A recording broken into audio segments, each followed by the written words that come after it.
अब साहिल भाई आपकी आवाज आ गई है, अपनी बात कहिए, फिर मैं आ रहा हूं रिजवान भाई आपके पास। जी जी, बहुत शुक्रिया। मैं ये कहना चाह रहा था पहले कि एज ए जनरल पर्सन, एक आम इंसान की हैसियत से मैं ये पॉइंट रखना चाहता हूँ कि किसी भी जो इबादत गाह होती है, वर्शिप प्लेस होती है, चाहे वो मंदिर हो, मस्जिद हो या गुरुद्वारा हो, उसको तोड़ना नहीं चाहिए। लोगों की आस्था उससे जुड़ी हुई होती है। और अगर कोई मंदिर तोड़ के उस पर मस्जिद बनाया गया है तो ये भी गलत है, और मस्जिद तोड़ के उस पर कुछ मंदिर या कुछ और कंस्ट्रक्शन किया जाए तो ये भी गलत है। मैं एक पहलू लोगों को, जितने लोग सुन रहे हैं, देख रहे हैं, उनको ये देना चाहता हूँ कि क्या इस्लाम में इस चीज़ की यानी ये चीज़ मिलती है कि लोगों की जो वर्शिप प्लेसेस है, इबादत गाह है, उनको डिस्ट्रॉय किया गया है। ये असल चीज़ हमको देखना होगा। मेरे नज़र में अगर आप क्योंकि मैं इस्लाम से बाहर निकला हूँ, मैं एक एक्स मुस्लिम हूँ, तो कुछ चीज़ें मैंने भी पढ़ी है, बहुत सारी चीज़ें पढ़ी है। मैं कोई स्कॉलर तो नहीं हूँ, लेकिन जो मैंने पढ़ी है, जो मेरे सामने है, जो टेक्स्ट में मौजूद है, यानी मैं अपनी मर्ज़ी से नहीं कर रहा हूँ। अगर किसी को लगता है कि मैं गलत कह रहा हूँ तो मैं रेफरेंसेस के साथ अपनी बात रखूँगा, वो जाके चेक कर ले। तो मैं तो मुसलमानों को अच्छा ही समझता हूँ, लेकिन इस्लाम में मुझे काफ़ी प्रॉब्लम नज़र आता है। अब जहाँ तक बात है कि ये जो डिस्ट्रॉय करना है दूसरों की इबादत गाहों को या आइडल्स को, अगर हम इसको इस्लामिक पर्सपेक्टिव से देखें तो सबसे पहले अगर हम कुरान की तरफ जाए तो उसमें जो प्रॉफिट इब्राहीम है, हज़रत इब्राहीम अलैहिस्सलाम, अगर उनका किस्सा देखा जाए तो मैं आपको हवाला भी दे देता हूँ ताकि लोग, किसी को अगर चेक करना है तो वो इसको आराम से यहाँ पे जाके चेक कर सकता है। ये सूरे 21 की आयत नंबर, सूरे अंबिया की आयत नंबर 58 है। वहाँ पे आपको मिल जाएगा कि हज़रत इब्राहीम ने, जो बड़े बड़े प्रॉफिट है इस्लाम में, इन्होंने बाकायदा जो आइडल्स बने हुए थे, जो उनकी इबादत गाह थी, अगर मैं उसको मंदिर कह लूँ या जो भी कह लूँ, एक टेम्पल कह लीजिए, तो वहाँ पे उन्होंने जो आइडल्स रखे हुए थे, उसमें एक जो सबसे बड़ा वाला जो आइडल था, उसको छोड़ के उन्होंने बाकी सब आइडल्स को तोड़ दिए थे। तो ये कुरान से हमको मिलता है। इसके बाद अगर हम देखें हज़रत मोहम्मद साहब की ज़िंदगी, मेरे माँ बाप उन पे कुर्बान जाए, क्योंकि मेरी उनसे मोहब्बत है, उनसे मैं कनेक्टेड था। लेकिन अगर उनके अमल को हम देखें तो आपको मिलेगा कि हज़रत मोहम्मद साहब जो है, जब उनसे सवाल किया जाता है कि आप कौन हैं, तो वो कहते हैं मैं नबी हूँ, आप किस लिए भेजे गए, तो उसमें एक चीज़ जो वो कहते हैं, जो उनकी ज़िंदगी का मकसद है, वो मैं आपको बता देता हूँ। ये है हदीस, सही मुस्लिम की हदीस नंबर 1930 है, जो कि ऑथेंटिक हदीस है। इसमें रसूलुल्लाह कहते हैं कि, अब देखिए मैं पढ़ देता हूँ ताकि लोगों को ये शक ना रहे कि है या नहीं है। आपने फरमाया, यानी हज़रत मोहम्मद साहब ने फरमाया, मैं नबी हूँ। मैंने अर्ज़ किया, नबी किसे कहते हैं? आपने फरमाया, मुझे अल्लाह ताला ने भेजा है। मैंने अर्ज़ किया कि आप सल्लल्लाहु अलैहि वसल्लम को किस चीज़ का पैगाम देकर भेजा है, किस चीज़ का पैगाम देकर भेजा है अल्लाह ने? ये सवाल किया उनसे। रसूलुल्लाह ने फरमाया, आपने फरमाया कि अल्लाह ताला ने मुझे ये पैगाम देकर भेजा है कि सिला रहमी करना और बुतों को तोड़ना।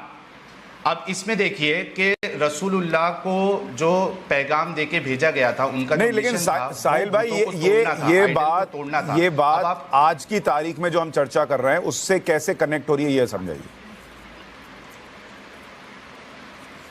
कनेक्टेड ये है कि हम अगर इसको आप जोड़ रहे हो कि किसी एक दौर में कोई लोगों ने इसको अंजाम दिया होगा, यानी मंदिर को तोड़ा होगा और उसके बाद मस्जिद को बनाया होगा, तो मैं बताना ये चाह रहा हूँ। ठीक, मेरी बात पहले एक बार वो कंप्लीट कर ले। मैं पहले अली कादरी जी को पता है, इस शो में सबको मौका मिलता है, पूरा मौका मिलता है। मैं आऊंगा उनके पास, प्लीज। जी बोलिए साहिल भाई, जल्दी बोलिए। हाँ जी, हाँ, तो मैं पहले कंप्लीट कर, तो मैं इसको इस तरीके से जोड़ना चाह रहा हूँ कि जाहिर सी बात है, मुझे मुसलमानों से कोई प्रॉब्लम नहीं है, मुसलमान मेरे भाई है, मेरी कम्युनिटी है। लेकिन अगर आपको इस तरीके से इसको देखना है कि क्या ये पॉसिबल है कि किसी के हाथ में अगर पावर है और अगर वो इस्लाम को बहुत सीरियसली लेता है, उसकी टेक्स्ट पे अमल करता है, तो ये पॉसिबल है कि वो ये जो टीचिंग है वो हज़रत मोहम्मद साहब की जो टीचिंग है, जो उनका पैगाम है, वो उस पे अमल कर रहा है। हजरत इब्राहिम और ये बात तो साहिल भाई, ये बात तो इतिहास के पन्नों में दर्ज है, औरंगजेब की बायोग्राफी में है कि उसने आदेश दिया था कि इसको तोड़ो और यहाँ मस्जिद बनाओ। ये किसी से छिपी हुई बात नहीं है, ये सबके सामने है। कादरी साहब मुझे एक बात बताइए, आपने साहिल को कह दिया कि ये इस्लाम से निकाला हुआ, जबकि आप खुद कह रहे हो जो साहिल ने कहा वो गलत नहीं कहा। आप जब बैठते हैं डिबेट में, सुनिए मेरा सवाल सुनिए, आप जब डिबेट में बैठते हैं आप रिजवान भाई को कहते हैं कि ये आदमी मुसलमानों के साथ नहीं है, लेकिन जब मैं आपसे पूछता हूं कि इस्लाम की सीख के मुताबिक न चलने वाला, दूसरों के मंदिर और बुत तोड़ने वाला औरंगजेब कैसे मुसलमान है, आप उसको मुसलमान मानेंगे, लेकिन साहिल और रिजवान को मुसलमान नहीं मानेंगे क्योंकि वो मुसलमानों से प्रश्न पूछ रहा है। क्यों? सुनिए सुशांत, सुनिए, साहिल ने अपनी जबान से इस बात का इतराफ किया कि उन्होंने इस्लाम छोड़ दिया, खत्म होगी बात। अब रहा सवाल ये दूसरा, तो ये तो खादियानी है साहब, ये मुसलमान नहीं है। ये खादियानी क्या होता है सर? मुझे नहीं पता शब्द इसका मतलब। ये खारिज इस्लाम है, इनका इस्लाम से कोई ताल्लुक नहीं है, ये किसी के एजेंट है जो इस्लाम को बदनाम करने के लिए, खिलाफ बोलने के लिए पैसा लेकर के काम करते हैं। अब ये खादियानी है ये। नहीं अब मुझे नहीं पता। साहिल भाई अपनी बात कहिए। आप लखनऊ में तहकीक करवा लीजिए। आप साहिल भाई अपनी बात कहिए। जी, इनको थोड़ा रुकने के लिए बोलिए। हाँ, थोड़ा रुकने के लिए बोलिए, और प्लीज़ बीच में कोई इंटरप्ट ना, किसी की हंसी की आवाज़ आ रही है, प्लीज़ बीच में इंटरप्ट ना करें। मैं मौलाना साहब ने जो बातें कही है उस पर थोड़ा सा काउंटर करना चाहूँगा। सबसे पहली बात तो इन्होंने ये माना कि हाँ कुरान में ऐसा लिखा है या हज़रत इब्राहिम ने ऐसा किया, और इन्होंने कहा कि मुसलमान जो है वो मूर्ति पूजा को या आइडल वर्शिप को गलत समझते। तो इससे प्रॉब्लम नहीं है, आपकी बिलीफ के हिसाब से आप आइडल वर्शिप को गलत समझते हैं, इसमें कोई प्रॉब्लम नहीं। प्रॉब्लम यहाँ पे आता है कि आप किसी की जो प्लेस ऑफ वर्शिप है, जहाँ पे बुत रखे हुए हैं, उसको जब आप डिस्ट्रॉय करते हैं, प्रॉब्लम यहाँ पे है। आप उसको गलत मानिए, कोई मुश्किल नहीं, डिस्ट्रॉय करना ये गलत है। और हज़रत इब्राहिम ने बाकायदा आइडल्स को डिस्ट्रॉय किया। इसके अलावा जो हज़रत मोहम्मद साहब है, इन्होंने भी एक मक्कतुल यमीनिया करके एक वर्शिप प्लेस था, जिसको मक्कतुल काबा, या उसका मैं आपको रेफरेंस अभी दे देता हूँ, 1 मिनट दीजिएगा। हाँ, अब देखिए ये सही बुखारी की हदीस नंबर 3823 है। इसमें थोड़ा रुक जाइए फरहान भाई, वो बता रहे हैं, एक मिनट रुक जाइए, वो यही बता रहे हैं, वो यही बता रहे हैं कि जब ये कहा जाता है कि यहाँ से शिवलिंग मिल ही नहीं सकता, तो वो ये बता रहे हैं कि इतिहास के पन्नों में दर्ज है कि भाई इस तरीके से तोड़े गए, इस तरीके से मूर्तियां और मंदिर तोड़े गए, वो यही बता रहे हैं। सुन लीजिए उनका। आप जिस औरंगजेब को फूल चढ़ाकर आते हैं, वो औरंगजेब इस्लाम को फॉलो नहीं करता था, अभी कादरी साहब ने बता दिया। लेकिन किसी का बूतों को तोड़ना भी नहीं है कि इनको बैठा के ये इस्लाम के खिलाफ प्रचार करने बैठे हैं क्या आप यहाँ पर? इस्लाम के खिलाफ बातें करवा, इस्लाम के खिलाफ। अरे भाई मैं तो खुद कह रहा हूँ, ये हदीस में लिखा हुआ है, मैं तो खुद कह रहा हूँ कि अगर औरंगजेब ने मूर्तियां तोड़ी तो वो गैर इस्लामिक था, वो मुसलमान था ही नहीं, फिर कह दीजिए। प्लीज हम लोग जाते हैं, आप इन्हीं से बात कराइए, दोनों लोगों से। बेवकूफी भरी बातें कर रहे हैं ये। नहीं, ये बेवकूफी भरी बात कैसे है? बात रख लूं, उसके बाद वो अपनी बात जो कह रहे हैं वही बात वो कह रहे हैं कादरी साहब। आपको नहीं पता तो बेवकूफी भरी बात हो गई। आप 12 ज्योतिर्लिंग के सबूत मांग रहे हैं, कोई कुछ पूछ रहा है आपसे? रुकिए अभी, साहिल बोलिए। आप ज्ञान व्यापी पर बहस करने के लिए बुलाया? अरे ज्ञान वापी पर ही बोल रहे हैं, वो ज्ञान वापी पर ही बोल रहे हैं कि हिस्ट्री कैसे करेक्टेड है, वो बता रहे हैं। वो बता रहे हैं कि अल्लाह ने उनसे क्या कहा है, क्या नहीं कहा है। अरे तो आपको चुभ क्यों रहा है भाई? अगर वो गलत बोल रहे हैं उनको फैक्चुअली काट दीजिए कि ये नहीं गलत बता रहे हैं। वो जो कह रहे हैं अगर वो इस्लाम में नहीं है तो काट दीजिए उनको। कादरी साहब बैठे हैं, आपको तो पता ही नहीं होगा। आवाज कम कीजिए। साहिल भाई बोलिए।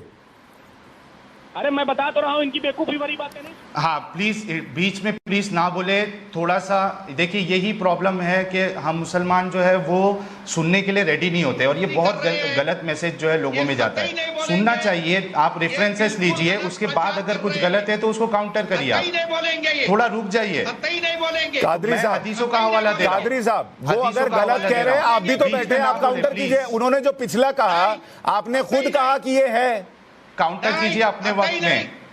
ये मुर्तद को कोई हक नहीं पहुंचता कि इस्लाम के बारे में बात करें। अरे क्यों? मैं कह रहा हूं आपसे, क्यों? ये मुर्तद है, ये मुर्तद है, इसको कोई हक नहीं पहुंचता कि इस्लाम के बारे में बात करें। अच्छा मुझे ये बताइए, यहाँ बैठकर शिवलिंग के सबूत मांगने के लिए आप लोगों का हक है? और वो व्यक्ति उस पर नहीं बोल सकता। अरे भाई गलत बोल रहे तो आप काट दीजिए। मुर्तजा ही नहीं सुनते इसकी बात। आप क्या करना चाह रहे हैं?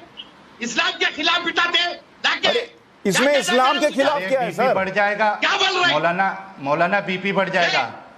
अरे समझ में बदतमीज बात कर, जाहिल, इस्लाम के बारे में बात कर रहा, क्या बताना चाह रहा तू?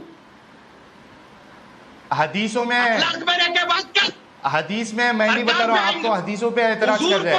अगर सरकार मदीना पे आया गलत बात हो जाएगी, याद रख, समझा?